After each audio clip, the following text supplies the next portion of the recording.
Yeah, there's a whole bunch of noise about them damn Dallas Cowboys. There's a whole bunch of noise about that bad man that is Aaron Rodgers. The NBA season is about to take off. Did you see LeBron yesterday?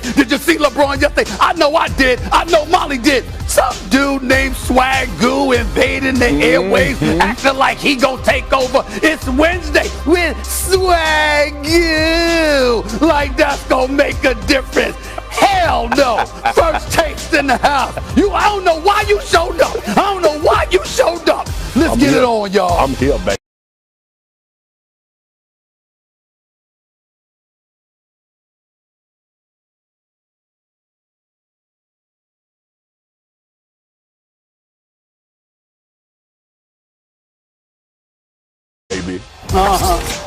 Final game of a wild week 3 in the NFL. Wow, what a stop by the Eagles defense. The rolling on the field stands. And there won't be any need to review this one. Hurts the throw, picked off. Trayvon Diggs, pick 6. 4th and 2 here. That was Dak Prescott doing his thing. Just thankful for everything that I've been through, just to be back out here doing what I love at the greatest place to play football.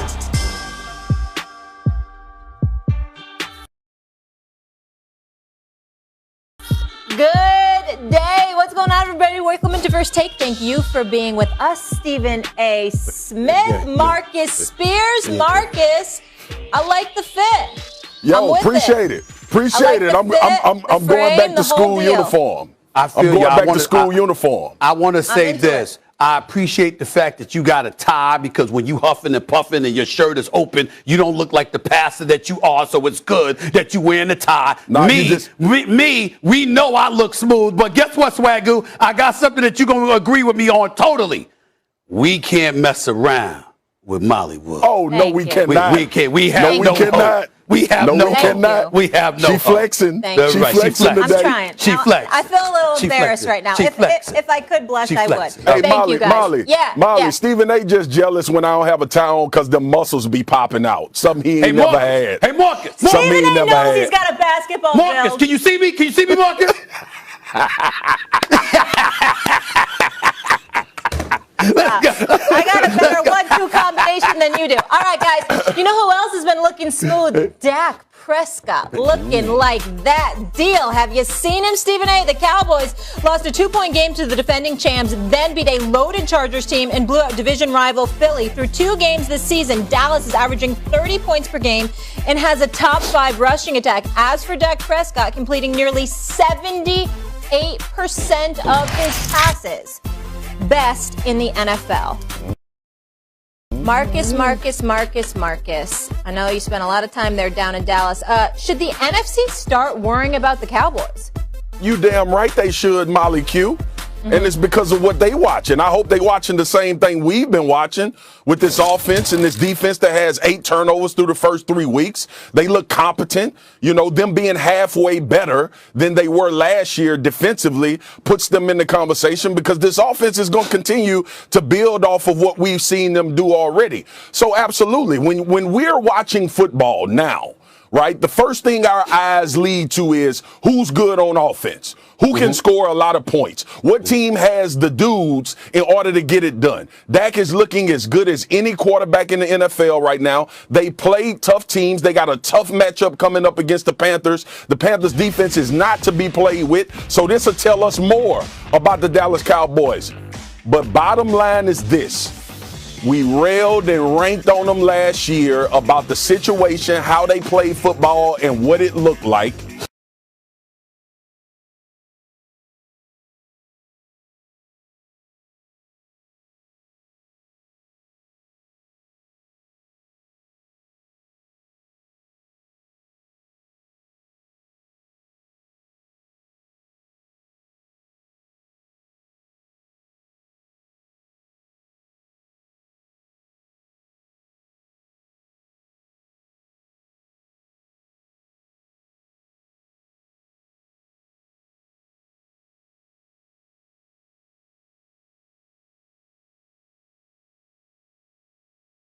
Deserve it, but I'm not not worried about them in the grand scheme of things. Let's understand something here right now. We're not talking about their offense. I'm tired of that. First of all, we knew they were going to win the division from Jump Street before a game was played just by looking at the NFC East. We saw Daniel Jones and Dave Gettleman in New York. We obviously saw Jalen Hurts, in Philadelphia. He's got some stuff to prove. He's young, and we know their offense is a bit shaky with him at the helm at this particular moment in time, even though I think he'll get better. And with the Washington football team, not only do you not have a name, you don't have a quarterback. Because 1 minute it was Ryan Fitzpatrick, okay? And the other time it was Taylor Meineke, the muffler man. That's what I call him. The muffler man. Stephen A. Defense also hasn't been much respected. I call him the muffler man, all right? Their defense is what we talked about, but we knew they couldn't score. So by default, when you looked at Dak and Ezekiel and Amari and CeeDee Lamb and Michael Gallup and all of this other stuff, we said, hell, the Dallas Cowboys gonna win this division by default. What we looked at, you ain't gonna boost your argument. Talk about default. They a good football team. They ain't even played nobody in their division yet. Hold up. All right, let me calm down because you starting that foolishness early this morning. You starting early. Why you get so emotional? Why don't you calm down for a second? Let me go. Here's the deal. Defensively, they rank second to last against the pass. Number 2, not only did they lose to the Tampa Bay Buccaneers, they should have lost to the Chargers, okay? You got Keenan Allen falling in the end zone, that led to an interception when that should have been a touchdown. Don't get me started with some of the stuff that went their way with their lucky selves. They should be 1-2. But in the end, what this comes down to is this. I look at the NFC, and I'm telling you something right now. Before I think about Dallas, I'm looking at Green Bay. I'm looking at Tampa Bay, who already put something on them. I'm looking at New Orleans because of their defense. Let's not ignore that. And Michael Thomas will be back eventually. We hope anyway. Carolina is nothing to sneeze at, which I think Dallas will find out about this weekend. And the entire NFC West is no joke. I don't care about Seattle's struggles right now. We don't expect that to continue with Russell Wilson, DK Metcalf, and Tyler Lockett and those boys. We expect them to resurrect themselves and make amends. The entire NFC West is no joke. So when I look at that, I'm like, hell with the Cowboys in terms of a threat. And the last point is this, Marcus Smith. Are you ready for this? Are you ready for this? Are you sitting down and bracing yourself for what I'm about to say, Marcus? Because it's very important.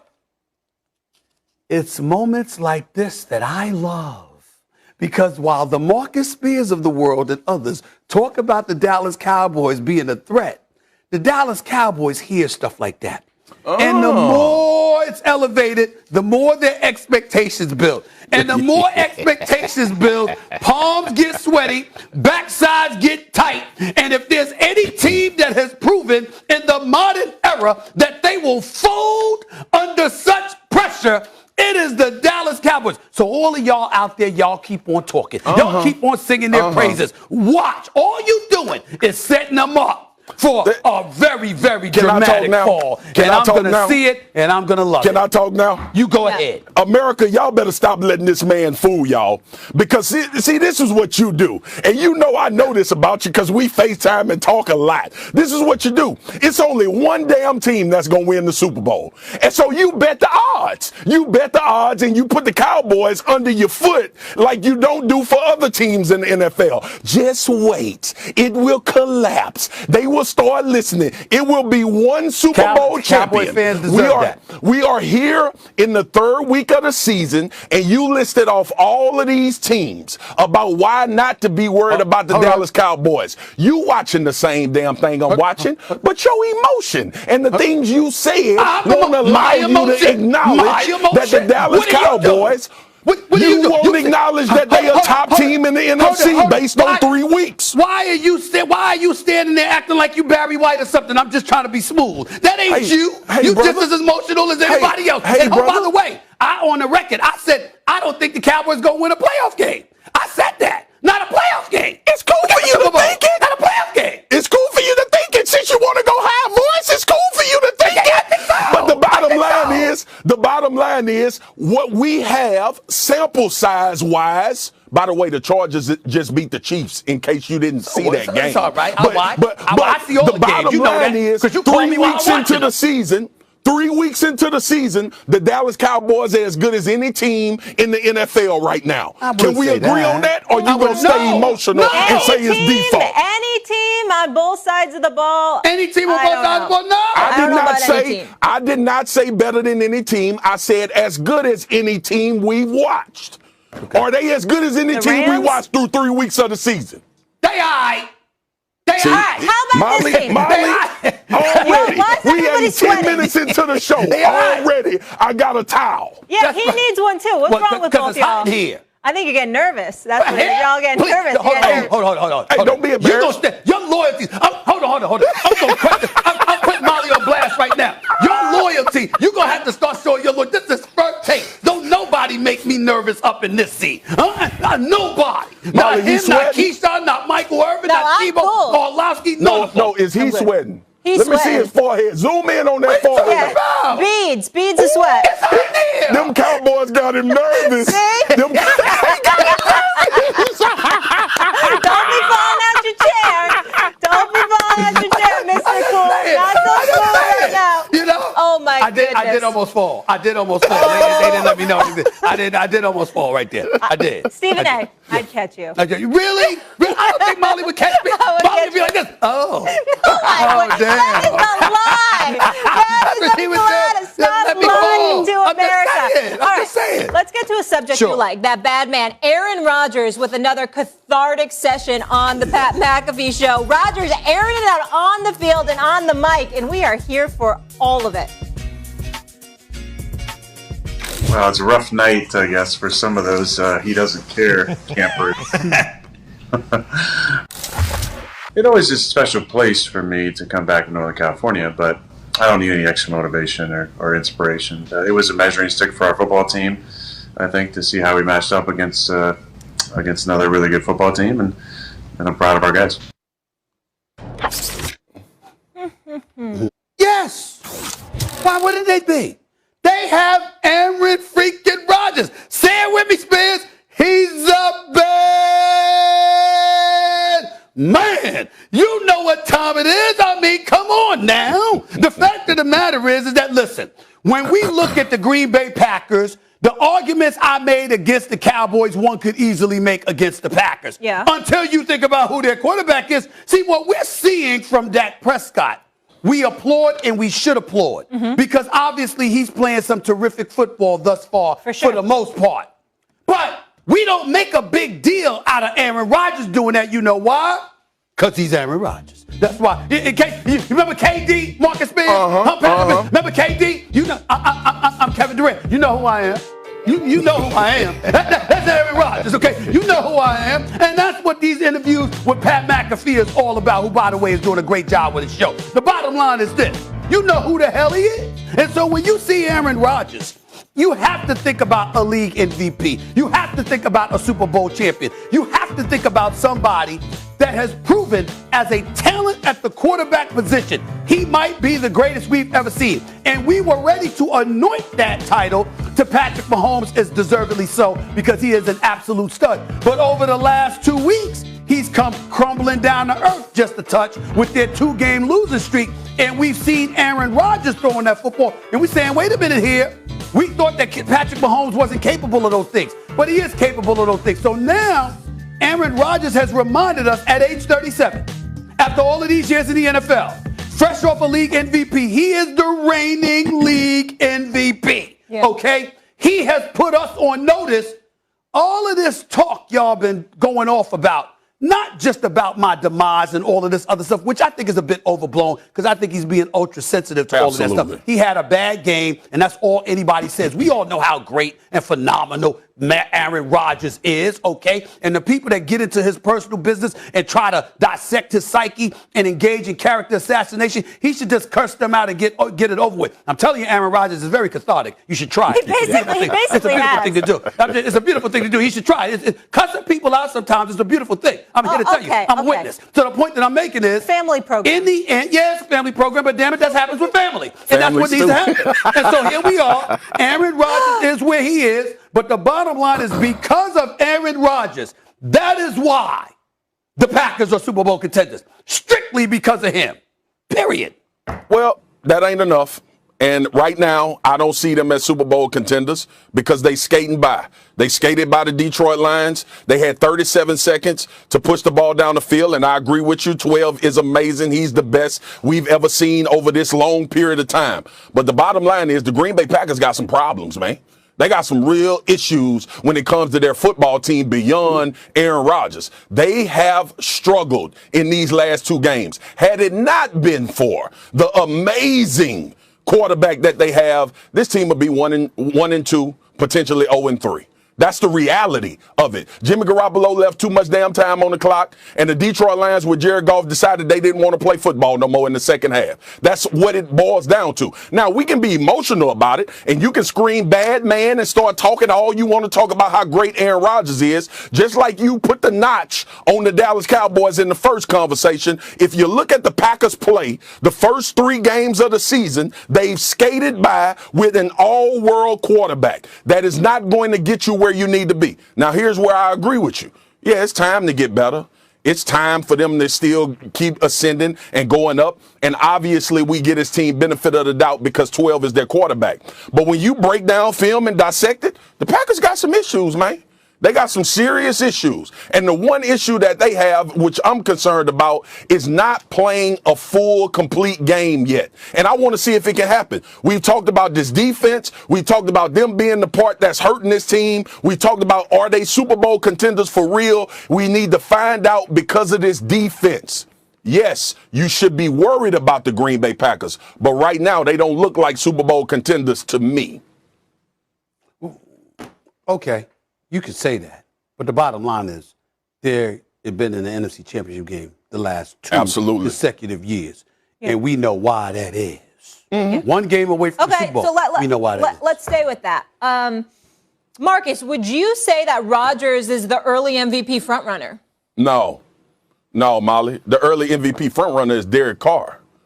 That's the early MVP frontrunner. Derek Carr for the Las Vegas Raiders. Oh my God. Yeah. Flare your head. But I'm see, this is what happens on First Take with Stephen A. He want his guys to be the guys. He want to talk about his guys. But let me be respectful to football, because there is no one I would prefer say is the MVP frontrunner than Dak Prescott. That's what I would like to say this morning. Derek Carr has beat the Baltimore Ravens. He's beat the Miami Dolphins, and he's beat the Pittsburgh Steelers. Before you go on. Go ahead. Let me see. Hold on. Before you go on, stop it. I got him. Before you go on any further, can y'all roll the tape for me, please, from a couple of weeks ago? Can y'all roll that tape? Bring it back. What tape? I'm going to go ahead and say this. And you believe it or not, you laugh or not, but we're going to also be together for Wednesdays upon Wednesdays upon Wednesdays. Jameis Winston will be hovering around the MVP conversation by the end of the season. Put it down. Yes, I said it. What's today, Molly? What's today? Today is September 15th. September 15th at 10:16 a.m. here on the East Coast. Swagoo said that Jameis Winston will be in the MVP conversation by season's end. And now we on the Derek Carr. What the hell that got to do with right now? And now we on the... Today's September 29th, if anyone wants to ask me the date. See, here's the thing. Now we on the Derek Carr. It's my time. Ain't it my time? It's my time, right? Go ahead. So here's the thing. And Molly, I see that little smirk because you understand what's about to happen. You already know what's about to happen, Molly Q. Tell me. Derek Carr, right now, 3 weeks into the season, is playing quarterback at MVP level, and he's number 1. He's had the tougher road. He's had to lead a team that didn't know what they were going to be on defense, and he's beat 3 defenses that we all respect in the NFL. High level respect for all 3 of those teams. He's playing at a better clip than any quarterback right now. Now, I can be emotional about it and say, yeah, it should be Dak Prescott. Dak Prescott lost to the Tampa Bay Buccaneers. Even though he had a phenomenal game, he threw 2 interceptions in that game. Derek Carr 3-0. The Las Vegas Raiders are 3-0. And you know what else he's doing? He's taking the top off of defenses. He's changing plays at the line of scrimmage. And he's doing all of this against guys that can actually play defense at a high level, like the highest level in the NFL. That's what Derek Carr has been doing. Now, we can get enamored. Kyler could be in that conversation. We're getting enamored with Kyler playmaking ability. He's thrown 4 interceptions. Derek Carr right now is the early NFL MVP front runner 3 weeks into the season. I said that. Okay, well, what about Matthew Stafford? He's going He should up be- against. he should be considered. Hold on. Whoa. It's my turn. Yeah, the go ahead. congregation I'm is sorry. standing up You're right. thinking, You're fall right. back, Pastor. Yep. Here's the deal. Okay.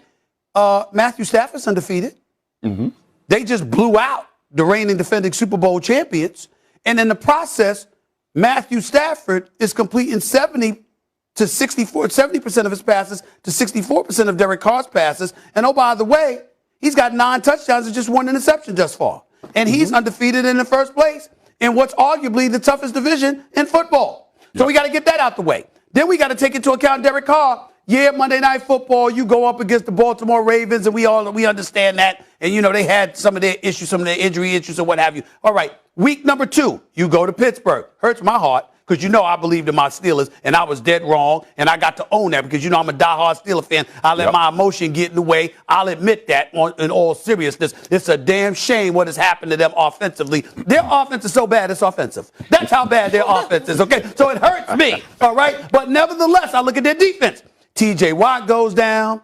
Highsmith goes down. Bush was down. I forgot who else was down. They had like 4 starters that were out. Yeah. By the way, most of them have groin injuries. I don't know what the hell's going on with that. But nevertheless, that's a different subject for another day. But they had those injuries. That's who Derek Carr ended up beating. And then just last week, who did they go against? They went against Miami, who's on a fast track to nowhere because they can't find a quarterback. Their offense is draining their defense because they can do absolutely nothing and what have you. And we standing here and applauding Derek Carr like he's the second coming. He's not a scrub. He can ball. I respect the hell out of him. I'm rooting for him. I'm happy for him, even though I've had to call John Gruden out from time to time because of some of the decisions he has made. I'm really rooting for them because I like John Gruden, and I think football is better to watch when the Raiders are relevant. But let's pump the brakes just a touch and let this same team, this same Derek Carr, who had a 6-3 record last year and ultimately lose 5 games in 6 weeks, let's see what he does because numbers-wise, we see other people who are doing just as well, if not better. And oh, by the way, let's see what he does when competition stiffens. Carr has the same QBR as Aaron Rodgers, actually. Okay. Jameis Winston's is even higher. Molly, don't Because Aaron explain Rodgers nothing is so to awful him. week 1. Well, Don't I'm just explain telling you nothing the to him. numbers. He don't want to hear it. But I just told him. So you should know now, Stephen A., that Derek Carr is the front runner because I just told you. I just said Stafford. I think Stafford should be here ahead of him. And don't you drink tea on here. I'm the one that drinks tea on this show. Don't you think that you could do it? I'm just trying to coat my Don't you think that you throat. could do it? I'm trying to coat my throat because it's like a boxer throwing jabs and they all connecting. So I'm trying to by the way, coat we my have throat. boxing news we need to get into as well. Speaking of Manny boxing. Pacquiao, absolutely. No, more than that. We'll get into it later. Wow. All right. I've heard enough from these two. I need to hear from LeBron James. The King has spoken. All things this season, the vaccine, where he stands on it, missing games, all that coming up. Big Perk will be joining us for that. And Justin Fields played poorly versus Cleveland, but was it all his fault? Swagoo with a scorching hot take in just a bit. Disney World Resort. The 50th anniversary celebration begins October 1st. NBA season tips this month, and LeBron James said he initially felt skepticism regarding the COVID-19 vaccine, but ultimately decided to get it for the well-being of himself, his family, and his team. Lakers president of basketball operations and general manager Rob Pelinka said last week that he expected his entire roster to be deemed fully vaccinated by opening night of the regular season mid-October. While the King got vaccinated himself, he's not trying to make that decision for anybody else. Take a listen. You guys should know me. Anything that I talk about, I don't talk about other people and what they should do. I speak for me and for my family, and that's what it's about. But you don't think the issue is important enough for someone with your stature to speak out on it? We're talking about individuals' bodies. We're not talking about something that's, political or racism or police brutality and things of that nature. We're talking about like people's bodies and well-beings. So I don't feel like, for me personally, that I should get involved in what other people should do for their bodies and their livelihoods. Big Perk, gracing your screen. Perk, good to see you. Stephen A., I'm going to start with you. Does LeBron need to be more vocal when it comes to NBA players getting vaccinated? I don't think he needs to be more vocal now. Okay. But what he did yesterday, he should have done a long time ago. Let me be very, very clear. What I'm saying is that guys can get very, very slick. and they can parse words and what have you. We all know who LeBron James is. We all know how significant he is. For those of us who don't know or refuse to recognize it, he certainly has not hesitated to remind us. He is a businessman extraordinaire on multiple levels. He is wealthy, not rich. He is on the Mount Rushmore of basketball, one of the greatest athletes to have ever graced this earth. He is an individual that has been an incredible role model on so many levels, and he's to be applauded for all of that. Mm-hmm. And he took the liberty to take the bull by the horn and be front and center on a plethora of issues that affect our community. As I said before on many occasions, Kendrick Perkins, Swagoo, I was hesitant to take the vaccine myself. Yeah. Guy by the name of Dennis Pullen, president for Virtual Health in South Jersey, brings me to South Jersey, calls me on the phone because he's known me for years, gets me on the phone, says, what the hell are you doing? What are you doing here? This is too important. And brings me to an ICU where I saw nothing in there but black people because so many black people were hesitant to take the vaccine, and a lot of folks in white America were gobbling up the vaccines. Not that it wasn't available, but they were taking it is all I mean by that, and black folks were not doing so. And so when you saw the detrimental impact that it was having on our community, that's where I felt compelled to step up and take the vaccine. Plain and simple. ESPN didn't ask me to take it. Nobody asked me to take it, except Dennis Pullen. And when I saw what I saw, I did what I did. That's just me. What I'm saying about LeBron is LeBron has been and has chosen to be front and center on a plethora of issues. And this notion that it's a privacy matter, it's about your body or whatever, well, over 6 billion people worldwide have taken the vaccine. And so when we look at it, certainly you don't have to. Yeah. And we understand that, and you shouldn't be in people's face condemning them if they don't. But what you need to do is do the research as expeditiously as you possibly can to make sure that you're informed as quickly as you possibly can be so you can disseminate whatever message you feel needs to be disseminated, as opposed to choosing this to be quiet. Whereas you had so many things that affected our community. People were dying in our community. And I felt like anybody that had a voice should have done their research sooner than later and made sure they made a decision and move forward and at least be open about what you choose to do. And then you back out of it. I think he did that yesterday. He said, it's a personal choice. After doing my research, me and my family are vaccinated. Boom, we got it now. Vaccine's been out for damn near a year now. And we just heard from LeBron James yesterday. My issue is, and my only issue is, it should have been sooner that he said exactly what he said yesterday. That's my only issue. Well, I mean, here's the thing, Stephen A. My thing is we don't know when LeBron actually got vaccinated, right? So we don't know when he was really allowed to actually speak on the situation. Now, what I got from the message yesterday from his interview was that it was a message inside the message. We all know LeBron James is what? One of the guys to play for a long time, one of the guys that's known for taking care of his body, and one of the guys that leads by example. And his body of work speaks for it. That's on the court. So when he talk about his body and his temple, and he talk about how he did the research and how he got the vaccine, and that each person is allowed to put whatever they want to put in their body.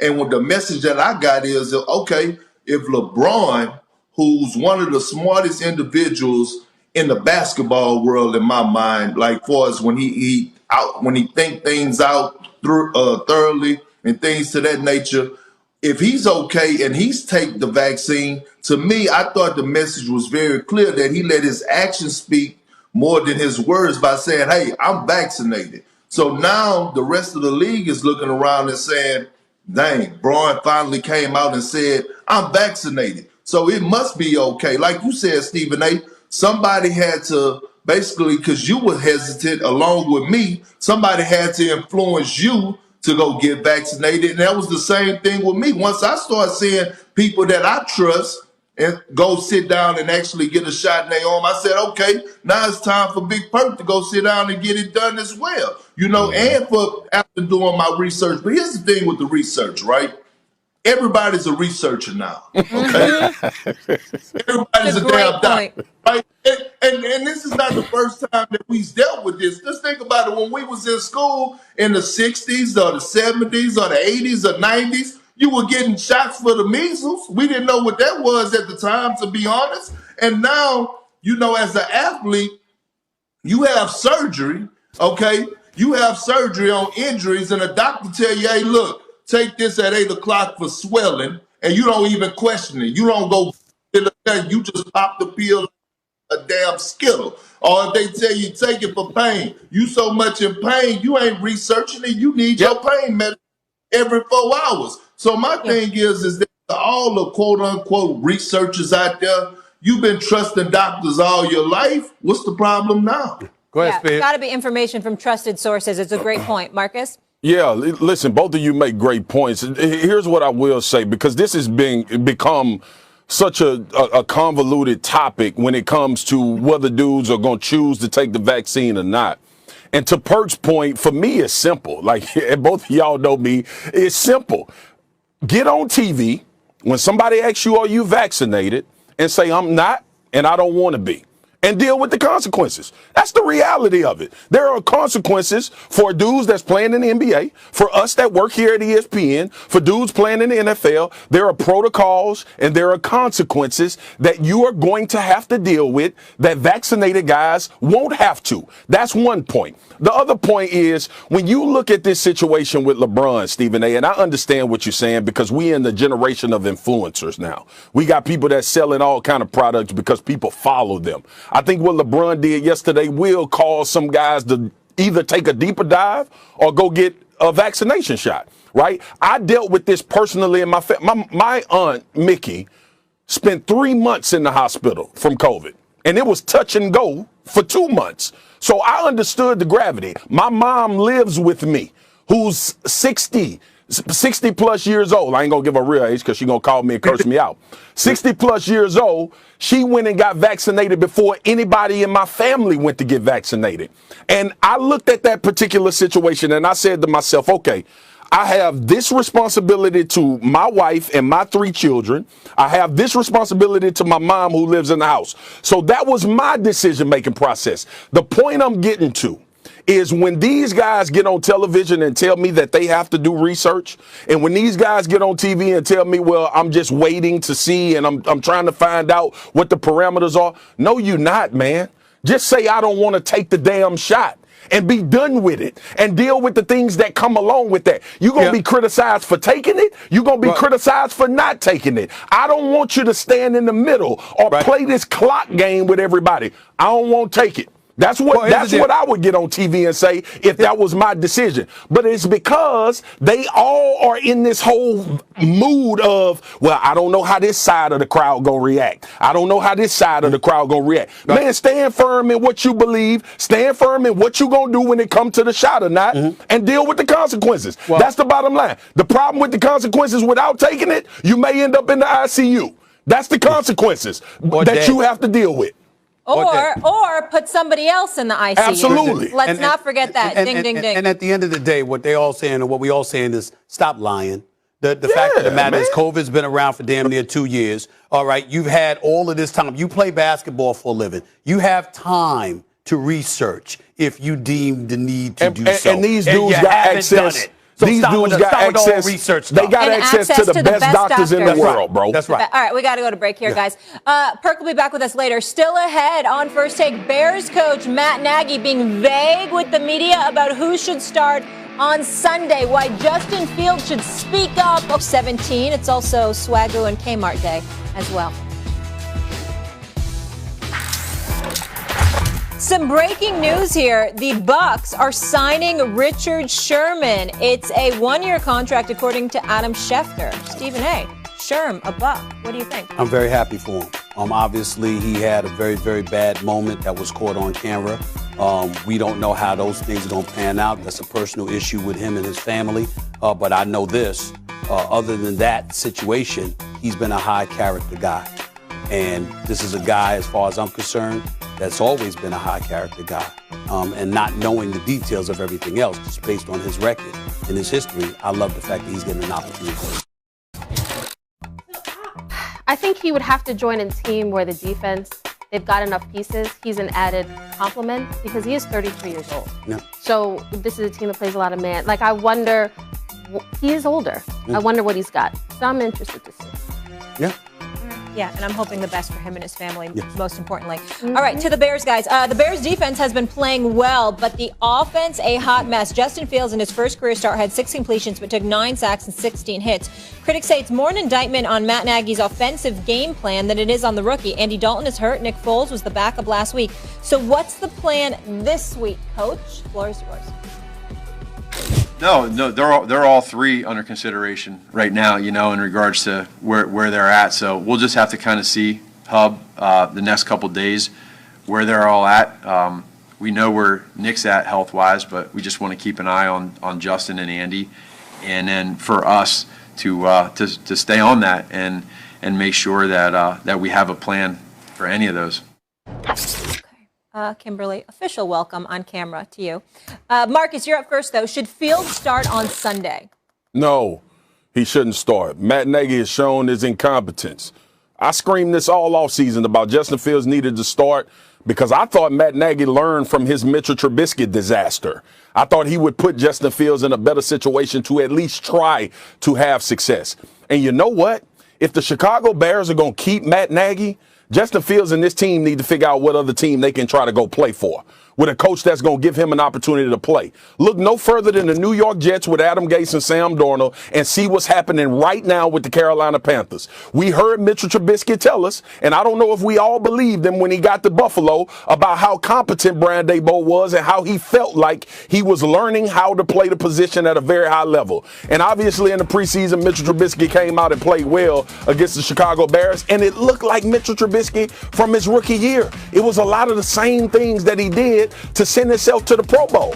So at the end of the day, we can have all of these conversations about Matt Nagy's incompetence. Y'all all know how I feel about that. We can have this conversation about the quarterback situation in Chicago, and I feel terrible for the Chicago Bears fans that I need to say this. But for Justin Fields and his future, if the Chicago Bears are going to keep going with Matt Nagy, Justin Fields need to figure out a way to go play for another team with a competent coach that can put him in a position to have success. Yes, he's a rookie. Yes, rookies struggle in football, but I damn sure want them to have a chance to display the things that they're good at. And Matt Nagy absolutely did not do that for Justin Fields in the first game of his career. I just want to ask Marcus, what is the best predictor of future behavior? Past behavior. So I don't even need you to answer. It's past behavior. So when you look at the Chicago Bears situation, what exactly gave you confidence that Matt Nagy would be able to take Justin Fields and have him out there and develop him in 3 games? Because here's the thing. No, I don't. Because this is why I do not like these rookie QBs starting. I know I'm in the minority, but because all of these situations are different and there are a lot of variables, and there's nothing about the Chicago Bears. I will not, first of all, let me just say this. I will not call for somebody to be fired. I don't think that's okay. I will not do that. But when you look at Nagy's history with Mitchell Trubisky, they've had 5 quarterbacks since he's been the head coach. And what happened? They moved up in this draft to get another quarterback. Matt Nagy did not want to play Justin Fields this early. Had Andy Dalton not gotten hurt, we would not be seeing Justin Fields. They have a bad offensive line. To say, oh, well, he's athletic. He can escape pressure. I was at that game. No, he could not. He's still fast, but he's not faster than Myles Garrett. That's the difference in the NFL. You put a rookie QB behind a bad offensive line without much to work with, not give him any help. The Cleveland Browns were shocked that the Bears didn't at least use what Justin Fields is good at. The Browns, the opponent, was shocked by that. So this is why I'm a little concerned about the Chicago situation. What you doing, man? What are you doing? I'm just getting emotional right now because, Marcus, I don't know if, it's one thing, I don't mind beating up on y'all and tangling with y'all and all that other stuff. But the ladies, I expect Molly. Molly has just betrayed me. She's been throwing me under the bus week after week. Get outta here.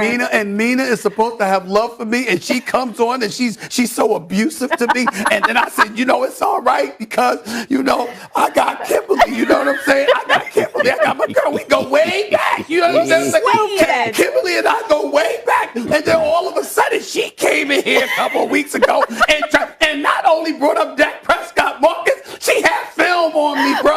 She had film on me. And I was like, oh my God, why are y'all doing this to me? And then I lost all faith. And then Kimberly comes here today. I'm just getting emotional right now. Hold on. Kimberly comes here today and she completely agrees with me because that's exactly what I was thinking. There is hope after all because what she's really saying, Marcus Spears, Pastor Spears, okay, Swagoo. What she's really saying is, where the hell have you been? We told you about Justin Fields with Matt Nagy before the season started. You going up there, you sticking out your chest, you huffing and puffing about what the hell is Andy Dalton starting for? What's he going to do? We said it's Matt Nagy, bro. It's that offensive line. You don't need to do that. And he went out and did it anyway. So here's the bottom line. You bring up Andy Dalton, and you say Andy Dalton gets hurt, but you act like that's the reason you have to play Justin Fields. No, you did not. Mm-hmm. You did not. You could have played Nick Foles, Super Bowl champion Nick Foles. Andy Dalton never won one of those. I mean, Andy Dalton didn't come back the following season once Carson Wentz went down again and got the Eagles to the playoffs. And I do get it that it was years ago. Please, I understand that. What I'm simply saying is you don't throw Justin Fields into that situation. My argument was, wait until the Detroit Lions in week 4, who, by the way, haven't looked that bad, even though they're 0-3. Right. But the point is, they haven't looked that bad. I said, throw them in against them. Don't throw them in against Myles Garrett and Davion Clowney and those boys. And they ended up having 6.5 sacks. I know that Matt Nagy is every bit as awful, Marcus, as you said. But there's no surprise. And Kimberly was absolutely right. It's been there. The evidence has been there. She don't have to call for him to be fired. You don't have to do it. I don't have to do it. You know what we can do? He's awful. He's awful right now. And whatever the Bears want to do with an awful-looking head coach that doesn't seem to modify his approach to the game is their business. But they apparently need to do something. Well, slap me for thinking I had some damn common sense, because one thing Matt Nagy knows is that his job is on the line. The other thing he knows is what they gave up to get Justin Fields. And what I thought he should know is that if we went up and traded picks away to draft this quarterback, I probably should build an offense around his skill set. That's my bad. And that's why I have said continuously after this debacle against the Cleveland Browns that I don't understand why Justin Fields would play anymore. And he shouldn't have played week 1. I'm fooled. I'm bamboozled. I'm hoodwinked for having a little slight confidence and thinking that Matt Nagy had some damn common sense not to play the same situation Justin Fields as he played with Andy Dalton and Nick Foles. And think about this for a second. This man got on TV yesterday, I think, and said all 3 quarterbacks are up and could potentially start. Ridiculous. Chicago, your coach don't know what the hell he doing. He has no idea what he's doing because this team made a commitment to go get Justin Fields, and you want to. So Stephen A., you like basketball, right? You're a basketball guy. No. It's Stephen A. Smith. Stephen A. Smith is the basketball guy. Continue. If I told you, hey, Stephen A., I'm going to trade for Michael Jordan, and we going to run a motion offense, and we got to pass the ball 6 times before we take a jump shot, what would you say to that? I'd say you don't need to be on the team. And then when I'm looking at Michael Jordan's skill set and I'm trying to bring him to my team, don't you think I would have the common sense to say, you know what? We probably should run this offense through him. We probably should ask him, what do you feel best doing, and what does your skill set allow us to do from an offensive standpoint? Hey, slap me for thinking that a coach in the NFL wouldn't do that. Good. I told you so, Marcus. That's all. That's what you Well, you just told me Justin Fields shouldn't start. You didn't tell me Matt Nagy didn't know how to coach damn football. Monitor your tone. No, we kept getting loud. Get it. Marcus, get it. Okay. Okay. And by the way, if in case everybody wondering, because ain't nobody around here would slap Marcus, but I'd give Kendrick Perkins and Damian Woody a chance. Oh my God. All right. Head on first take. That's brother on brother crime. We ain't doing that. Tom Brady is the GOAT when it comes to the NFL. There's no debate there. But is Belichick's GOAT status as coach now in question? We get into that. New details on the separation. When the moment got bigger, Ben Simmons seemed to shrink in the playoffs. Now he is clear he wants out. Big Perk says he knows Simmons wants out of Philly for basketball reasons, saying it doesn't work on the court between he and Joel Embiid. Perk joins the show later to explain why he's not buying it and says he knows the real reason Ben wants out. Speaking of relationships, we knew the relationship between Tom Brady and Bill Belichick was strained leading up to the quarterback's departure for Tampa Bay, but just how bad? We're now getting even more details thanks to excerpts from the book It's Better to Be Feared by ESPN senior writer Seth Wickersham have been released ahead of Sunday's Patriots-Buccaneers game at Gillette Stadium. Brady called it telling that the goodbye with Belichick came over the phone rather than in person when Belichick said he wasn't available to meet face to face. Wow. Kimberly Martin's still here with us after 20 years. Stephen A., if that is true, that Bill and Tom broke up over the phone, what's your reaction to that? It's unfortunate. Very believable. If you remember when the news broke that Tom Brady was leaving the Patriots, we were right here on the set, and I reported, based on a couple of sources that I had, that if Bill Belichick had wanted Tom Brady to stay in New England, he would have stayed. And Tom Brady, if he was willing to stay, they would have worked it out. It wasn't about money. It was about the fact that Bill Belichick didn't want him there anymore. He wanted to move on. The reasons are the reasons. Bill Belichick's greatness cannot be questioned. He's an 8-time champion. 6 as a head coach, 2 as a coordinator. We know what he brings to the table. But we also know that a lot of his success and his greatest success came from Tom Brady being his guy. And I think one of the things that I've religiously stated, and I will stick to this point forever and always, particularly in a capitalistic society, everybody ain't equal. We need to get the hell over that. That's what makes America great. That's why people go through so many hoops to come over to this country, because they have dreams and aspirations that they can achieve, not just the normal average thing that somebody can achieve. They can ultimately go for it all. You can be things that you never dreamed you'd be able to be in your wildest dreams. And so when we think about that, we have to take that into consideration when it comes to all of this. Tom Brady is Tom Brady. He's not just anybody. He's not just anybody.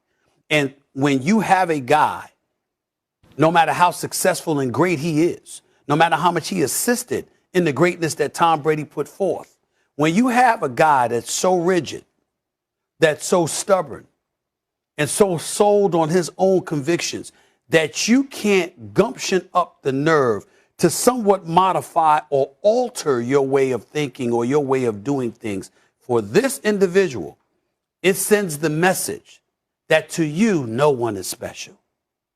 And ultimately, somewhere in life, that will come back to bite you. Because people who are special because they strive to be special. And they don't want to be treated like they're just anybody else. Right. Can I piggyback that? Yeah, sure. I would just say this. Be glad it was a phone call, because with Belichick, I'd expect it would be a Post-it note, like some Sex in the City type stuff. Because what we've seen from Bill, he's an android. He does not have feelings. He does not show feelings. He doesn't want you to see feelings. And that is part of how he's been able to move about and coach the way he has, because it is a business. At the end of the day, the ways in which he benches guys, how he talks to certain guys in practice, how he talked to Tom a lot of times, that is who Belichick is. So there's a difference between is the phone call right and is it expected? Because no, as Steven said, Tom Brady is built differently. We're talking about greatest of all time different. So no, he deserved a little bit more than a phone call. But on the flip side, that doesn't surprise me at all that Belichick wouldn't meet, if this is true, Belichick wouldn't meet face to face because I am turning the page on you. It is that X that says it's me, not you. This is just not working anymore. I gotta go. Like he turned the page and moved on. So I'm not surprised at all. Yeah, but sometimes when your ex dump you, they can look stupid as hell. And that's what Bill Belichick looks right now. Because the bottom line is this. Like, for you to spend 20 years with this man and experience this type of success, and you can't get a meeting. If Tom Brady tried to reach out and meet with Bill Belichick, and Belichick only wanted to take a phone call, that's stupid. Okay, like we could talk about the stone face. Look, I played for a Belichick guy in Nick Saban. I played for a guy that the same class of guys with Bill Parcells in the NFL, with Nick Saban in college when I played for him at LSU.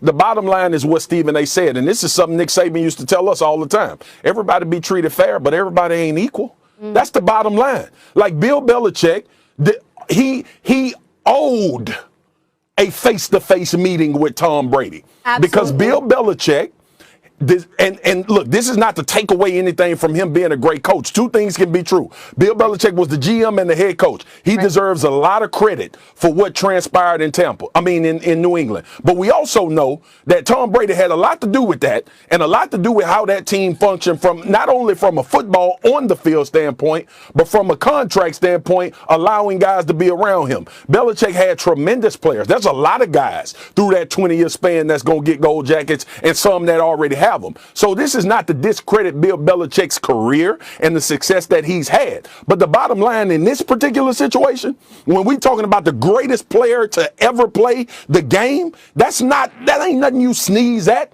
And if somebody gonna get on anything and say that Bill Belichick shouldn't have met with Tom Brady because he was through with him, they stupid too. Yeah. Swagoo calling you stupid. No, you're so right. It's extremely weak and it's disrespectful. Yeah. And it's low character. Well, let me say this to you.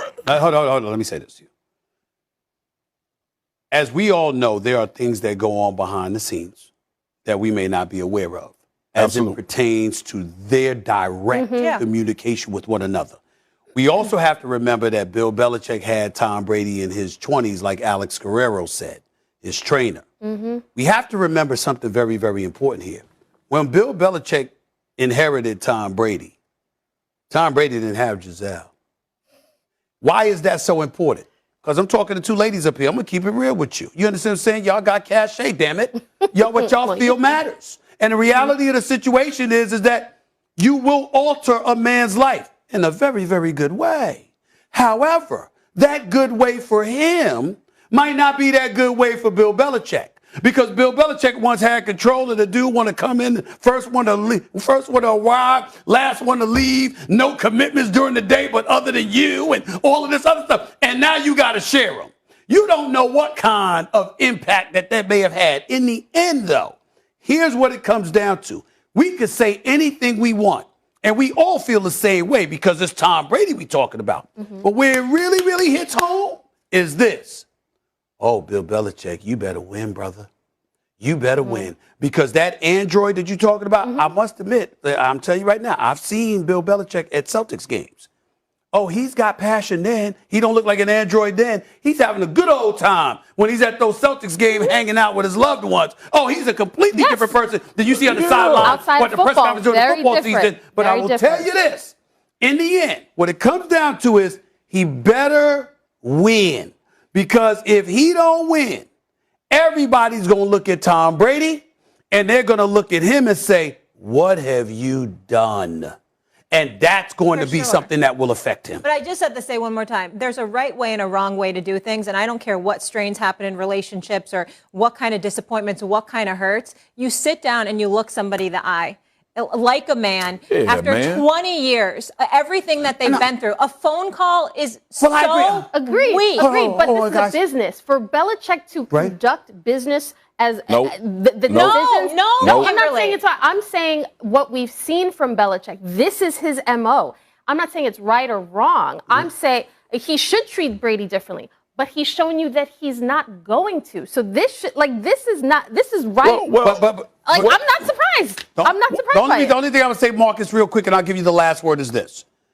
We don't know if he met with him a month earlier and was like, I want you to get up out of here, to his face. We don't know that. And you got to remember, when this news broke, we didn't know that detail. We're learning it now, more than a year later. So understand when you talk about there's a right way and there's a wrong way, I don't disagree with you. But the conversation that you're talking about, they may have had face-to-face. And Belichick may have made it clear at that moment. We're reacting to these details and believing that it's true. In closure, there was no face-to-face. I'm just telling you how I would feel personally, professionally. I would feel disrespected. Yeah, he should. I would want eye contact, sit down with someone. It's a lack of respect. That's why he about to put a 50 burger on them Sunday. Basically. That's my last word. I don't think it'll be 50. I think it'll be more like 40, but I'm with you. All right, still to come on First Take, Simmons and Embiid apparently just didn't work on the court together, but Perk says that's not why Simmons wants out of Philly. Plus, do we have a little Super Bowl hangover brewing here? Perhaps the Chiefs. Ben Simmons thinks that his time playing with Joel Embiid has run its course. This according to an article about The Athletic that also said Simmons believes Embiid's style isn't conducive to the way that he needs to play. Earlier this week, Embiid said he wants Ben back. Take a listen. Of course, we want him back. He's a big piece of what we've been building the past few years. Obviously, there's a lot of stuff that have happened a bit, in between, and I know a little bit about all of that, but that's not really for me to deal. I just feel like it is a business, even though you got stuff going off the court and stuff, but people don't really look at you as a human being. But at the end of the day, you just gotta take care of your business. You gotta do what you gotta do based on what you get paid for. All right, Big Perk back here with us, and Perk, obviously, we're hearing that on Simmons' side, but what's the real reason that you're hearing Simmons wants out of Philly? Well, Molly, is simple. He's scared. And it's not because of basketball or playing with Joel Embiid and that the process don't work, because he didn't think about the process when he signed that 5-year, $77 million extension. He didn't think about it not working then. Here's the fact. Ben Simmons played poorly the last part of the season. We all witnessed that. We all know. I think the brother probably took, 3 shots in 7 games against the Atlanta Hawks in the fourth quarter. 3. And so at the end of the day, right now, Ben Simmons is pointing the finger at everybody except who he need to be pointed at. And that's Ben Simmons. Look, it's not easy. I get it, right? As a professional athlete or doing anything that you have to deal with a crowd or deal with feedback on social media or whatever the case may be. But he's afraid to face the crowd. He's afraid to step in that arena and hear those boos and silence the critics. And this is part of the reason why I get so angry at guys, is because it allows these old school guys like Stephen A. and everybody else to say, you know what, this generation is soft. Not talking down on the actual skill set, but the mindset. The mindset of going out there and saying, you know what, I got the mentality. I was watching the Gilbert Arenas podcast. Love and respect the brother. And I heard him say, Doc Rivers didn't use him right and he should be used and put in a position like Giannis. Well, he's not Giannis. And it's because of the mindset. We saw what Giannis did last year in the finals. He went to the free throw line, something that we thought that he couldn't do, or he showed us that he couldn't do. He went and knocked down, I believe it was 17 out of 19 free throws on the biggest stage of basketball. And so when I look at certain situations, I take even looking at, television, for example. Can you put us up where I can see everybody's faces? I need to see everybody's faces. Sure. Because you think about television, right? And people think it's easy. I got a whole lot of respect for Stephen A. I got a whole lot of respect for Molly. I got a whole lot of respect for Swagoo. You know why? Because I'm new in this TV area, right? Y'all been doing it for a very long time and doing a great job at it. And I get stopped all the time and they ask me, is it, Perk? How you deal with it? How's it going being on TV? And you know what? When I first started, I had a lot of critics.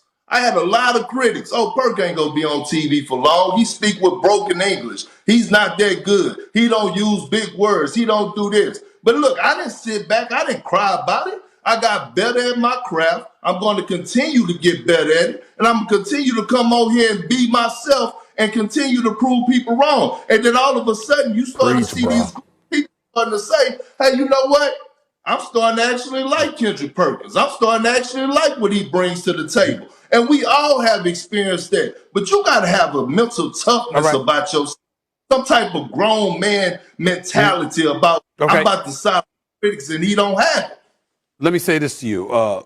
First of all, I am proud of you because you got better and better, and you continue to get better and better, and you do great television. I'm proud of you, and I'm proud of what you've done in this business and what you will continue to do. That's number one. Let me get that out of the way. Number two, I want to give love to the Gilbert Arenases of the world, the Joe Buddens of the world, and others. Not just the athletes, but a lot of cats doing these podcasts because they do a damn good job with it. Yep. We need to give them credit where credit is due, and I respect them brothers as well. Number three, let me get back to Ben Simmons. I don't disagree with what you're saying because I'm on the record. I think it's pretty weak, and I think it's pretty weak because he pointing the finger at everybody but himself. You should feel compelled to make up to the fans in Philadelphia how you performed in the series against the Atlanta Hawks rather than running away from Philadelphia. You should want to run back to Philadelphia. And I'll tell you why, if you've Ben Simmons, why you should want to run back. Because my brother, Ben Simmons, if you are watching, you are literally a jump shot away from being LeBron James 2.0. Yep. If this brother hits 70 to 75% of his free throws, he is so special at 6'10", with those ball handling and passing skills, that basketball IQ, combined with his defensive prowess. This brother is an elite talent that could be a superstar in this league. And as a person that wrote in Philadelphia for 17 years, as a college writer, and then an NBA writer, and then an NBA columnist, before I became a general sports columnist, I'm telling you right now, I couldn't find 3 places in America better to be a star in than the city of Philadelphia in terms of a fan base that will come out and ride and die with you so long as you that dude. You understand? AI is a testament to that. AI never won a championship. When have you ever heard somebody talking about AI negatively when it comes to his heart? He's a warrior. I mean, he was a man operating in a land of giants. And the number one element, it wasn't a crossover. It wasn't how he danced on people. It wasn't him jumping above the rim. It damn sure wasn't his defensive prowess or him pulling up the Jays or averaging even 28 to 30. What they loved about AI most was that he was a warrior. You knew he wasn't scared of a damn soul. And he didn't run from Philadelphia. He was like, let's go. Give me the rock and let me show you how I'm going to do this. And so we got to pay attention and understand that that element that you're saying, Kendrick Perkins, is right about Ben Simmons. Here's the only thing that I would say. He was complaining about the 76ers long before last season, long before Doc Rivers arrived. He'd been complaining about the 76ers since Brett Brown was there, and it took the ball out of his hands in the fourth quarter in favor of giving it to Jimmy Butler and running things through Jimmy Butler and Joel Embiid while he was roaming around the baseline there. Ben Simmons didn't like that, and he didn't like how he was being utilized by Brett Brown. So that is legitimate. It's not just about the fans, even though he'll deny it, that it's about the fans at all because he don't want the fans against him. He'll talk about it being about against the organization. But the organization is the same organization you signed your contract extension for. You still owed $147 million for, all right? And to not show up to work a year after signing that contract extension is egregious. And if he don't show up to work, it will be held against him because everybody in the league will assume he's the kind of dude that's going to quit on you. He better be careful. Spears, the floor is yours. Yo, we got a saying in Louisiana, Ben Simmons, jump off the porch, man, or go in the house. Like, that's really what it boiled down to. You either jump off the porch or you go in the house. And I grew up in rough neighborhoods, per you too, Stephen A. And we know, dude, sometimes you just got to fight. Your situation ain't always great. It ain't always cracked up to what you think it's supposed to be. But ultimately, Ben Simmons' talent is the reason why we talking about him like this. If Ben Simmons was just a fly-by-night basketball player, wouldn't nobody be mad? We'd be like, all right, trade the dude. Get him out of here. Let him go play somewhere else where he can be happy. Ben Simmons got to jump off the porch. And to your point, Stephen A., because you took it right out of my mouth, man, this is the city of AI, bro. Like, you cannot play in Philadelphia for the 76ers. This is the city of Irvin. Well, give me my name, man. Give me my name. Give me my name. An old school basketball player. Magic, not Magic. Julius Erving. This is the city of Julius Erving. No, it's been dogs in this organization. That's what these fans expect. So he has to understand, not only, to your point, Stephen A., the history of where he is and what this fan base has got accustomed to. They not used to do fleeing from problems. They not used to do fleeing from a situation that's not conducive for him personally. You go in and you ball out. So that's my message to Ben. Jump off the porch, bro, or go in the crib. He said it right. Charles Barkley, Julius Erving, Moses Malone, Andrew Toney, Maurice Cheeks, Billy Cunningham. Darryl Dawkins, Chocolate Thunder. The list goes on and on. You don't run because of fans. You don't run because you can't take criticism. We'll Not leave until it there. you handle your business first. Yeah, it's going to have major implications throughout the NBA, so we'll see how the dominoes fall and keep you up to speed, obviously, on all of it. Ahead on First Take, with Brady and Mahomes both losing last week, it got our guys wondering who's got the tougher path to return to the superweek.org. Education is everything. Brings opportunity. Stephen A., it's HBCU Week. You're a brand ambassador. Tell us about the event. Well, first of all, I just want to thank Ashley, Christopher, and Mayor Pasicki, the mayor for Wilmington, Delaware. They've done a fabulous job. They're really the brainchilds behind all of this. Over the last 2 years or so, we've generated over 3,000 scholarships, in excess of $12 million in scholarships for folks to attend HBCUs. And we expect this year to be bigger and better than ever, because last year, obviously, you hit a bump in the road because of COVID. But still in all, we were able to generate what we've been able to generate. And one of the proudest moments of my career is to be able to be associated with this venture, because it's doing a lot of good for a lot of people, particularly from impoverished communities that wouldn't otherwise be able to afford going to an institution of higher learning, which an HBCU clearly is. So I'm incredibly touched by it. I'm honored to be a part of it. And I'm proud of Ashley, Christopher, and Mayor Pasicki for the wonderful job they have done over the years and what they continue to do. And you're a proud alum of an HBCU, Yes, and look I how am. successful you are. And again, can't reiterate enough, my mother was a teacher. Education opens doors. Meanwhile, one of our ESPN colleagues decided to go back to campus. Check it out. This is it. This is the home and the birthplace. Where it all started, right here. I'm Bill Rohde, writer at large for The Undefeated. Each college football season takes me back to my own roots, which started 53 years ago at Morgan State University. I'm taking on the challenge of exploring the roots of HBCU culture through football, and I'm enlisting the help of a few.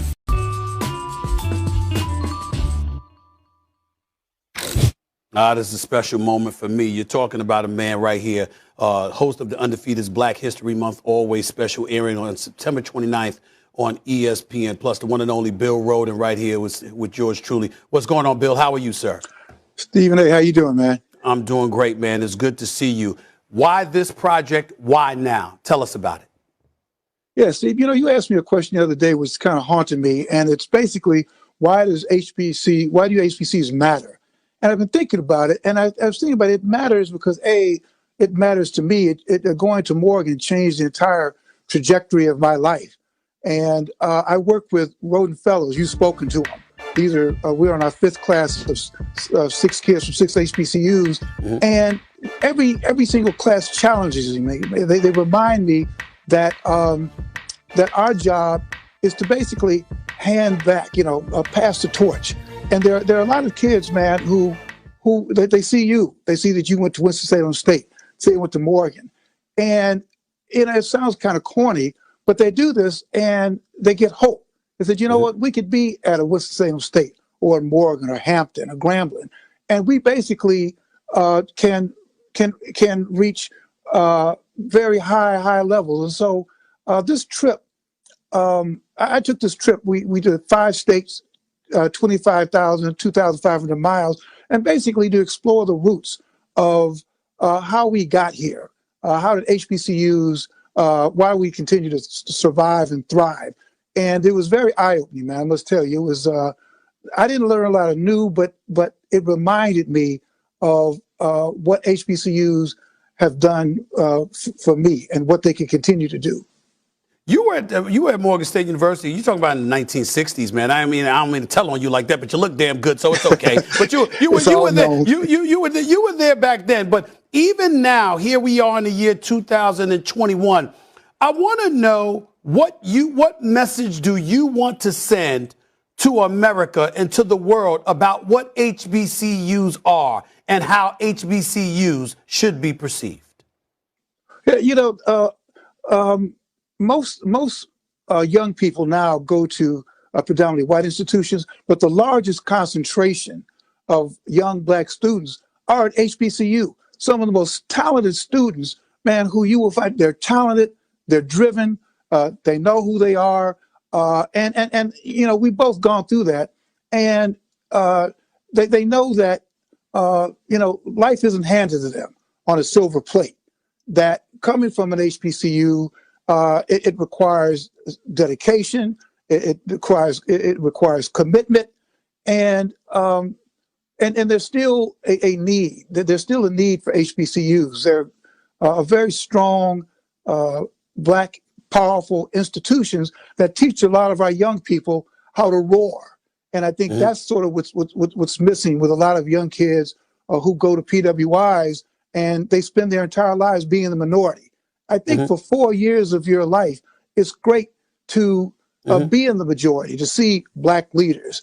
And like I said, to hear what it's really like to roar. And I think that's really, really important. And it's important for not only other people to know, but it's important for our community to know that we matter, we're here, and we have great leaders, man. We've been producing great leaders for years. I mean, the Vice President of the United States, Kamala Harris, is a Howard University person. You know what I'm saying? So it's just, this whole trip just reinforced to me, Stephen A., why HBCUs matter and the roots of HBCUs. Last question to you before we get on out of here. By the way, PWI, for those of you who don't know, that's predominantly white institutions as opposed to an HBCU. Everybody may not know that, so let me make sure they know that. Here we are in a time where name, image, and likeness is really, really taking over college sports, because obviously laws have been passed that allows for the student athlete to really, really profit off their own name, image, and likeness. Having said all of that, how much do you think that will help HBCUs recruit more African Americans to come to HBCUs, some of these top athletes to come to HBCUs, if at all? That's my last question to you real quick. Yeah, I think it could help. You've already seen Deion Sanders at Jackson State, take advantage of that. But he's known, and he's kind of spread the wealth by bringing some of his players into the sphere of advertisement. So I think in the short term, Stephen A., I think that could really help level the playing field. Bill Rhoden, always appreciate you, my man. Thank you so much. Black History Month, always. Airs September 29th, ESPN Plus, the great Bill Rhoden himself. Thanks a lot, buddy. I appreciate it. Talk to you soon. Thank you, Stephen A. All right. Molly? Yeah, both of you. Class act. Representation, so important. Paying it forward. Still ahead, which one quarterback has impressed Stephen A. and Marcus the most so far through 3 weeks? They can